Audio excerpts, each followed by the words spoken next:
For my Rube Goldberg machine, I will be stapling my two project papers together by using a Nerf gun. First, putting the papers in the stapler and shooting this ping pong ball with the gun. It'll roll down the tube, hitting the dominoes, which will hit each other, and hit the water bottle, which will pull the brick, releasing the car down the track, hitting the soup can, stapling the paper. Now let's see if it works.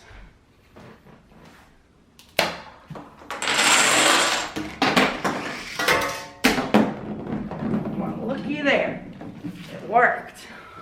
Now I have two staple papers. To show the reliability, I'm going to set this up and run it one more time. I will be stapling these two pieces of paper, which are my assignment papers, together by shooting a Nerf gun. By putting these two papers in the stapler and shooting my Nerf gun into this ball, which will roll down the tube, hitting the dominoes, knocking over the bottle, releasing the brick, which will release the car to go down the track, hit the soup can, and staple the papers.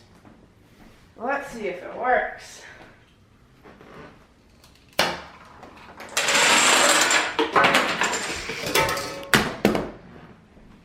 Check it out, it worked!